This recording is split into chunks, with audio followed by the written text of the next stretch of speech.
What's going on, people? I'm just chilling here with my dog Otto.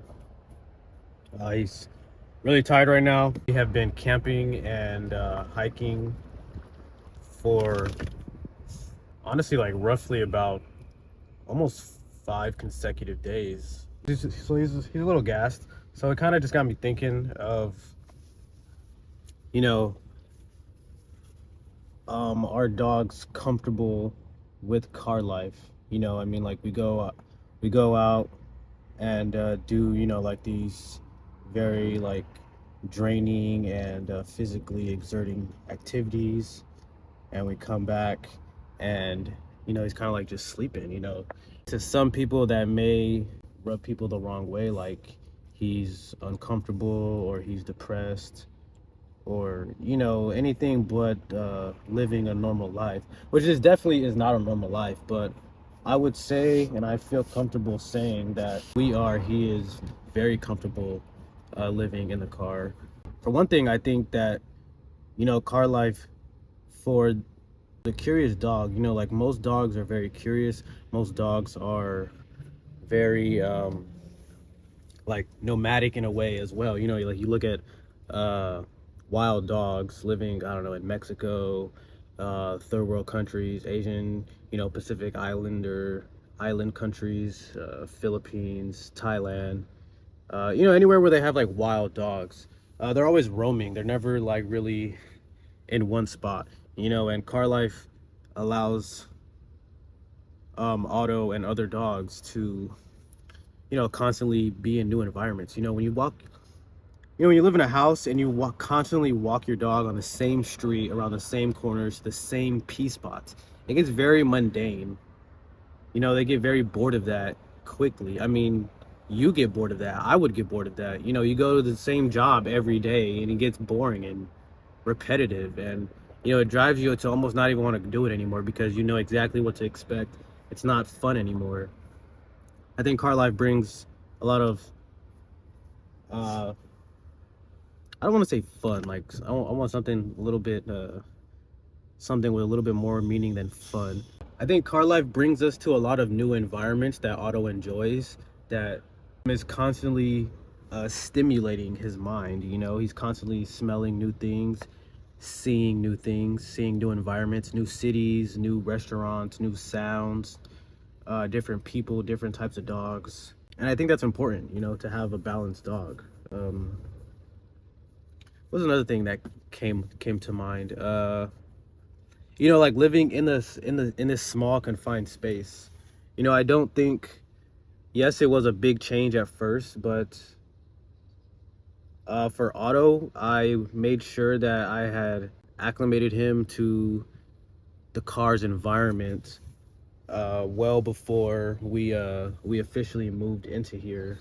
Would leave him in here for longer periods as time grew closer to moving into here. We live in a small space. There's not a lot of places for him to like lounge around or even walk around.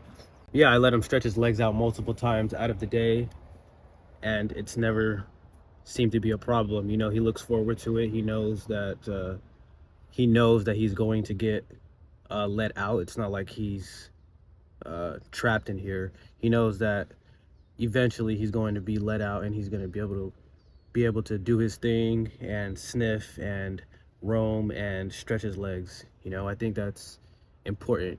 If your dog knows its needs are going to be met, then they should have no problem with a lot of things, because they know that you as their owner are going to, supply them their needs. One being, space to stretch out and exert their energy, food, filling all their basic needs. I think that's where a lot of trust comes in, and which kind of like leads me to like I think this was like my final closing point, is that I don't think car life really affects dogs much. I think it affects them just as much as it affects us as people. It's a shock, or maybe it's not a shock, maybe it's just an adjustment, that an adjustment that will need to happen.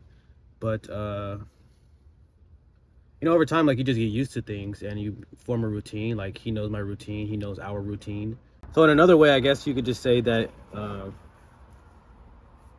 maybe I'm trying to say maybe it's could be a relationship thing, where um as long as like we're together, like he's good because he knows that I got him, to simplify things. I'm gonna feed him, I'm gonna give him water, I'm going to let him out to pee, I'm going to physically exert him because that is a main thing with him being over 50 pounds, is physical exercise, and he gets that without their needs getting met.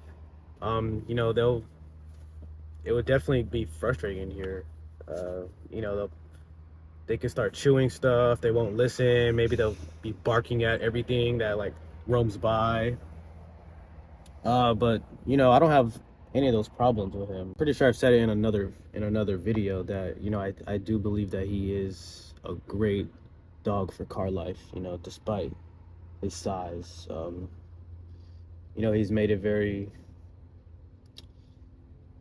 very fun, very interesting. Makes me feel safe. I laugh. Can never, if I have a bad day, I open the door, I come home, I open the car door, and he's just happy to see me. He's like looking for the next thing to do. You know what I'm saying? Um, yeah, it's just, yeah, I don't know. I think car life, it could be, I think it is, and it could be great for dogs. But especially if you have a good relationship with your dog, I think car life can be great because as long as they're with you, and as long as y'all's, relationship is tight, and there's trust and there's a bond, I think your dog, or hell, maybe even if you had a cat, I think, yeah, you guys can live anywhere, honestly. It exposes them to a lot, lets them see a lot of different places, keeps their curiosity, uh, you know, keeps their curiosity being checked.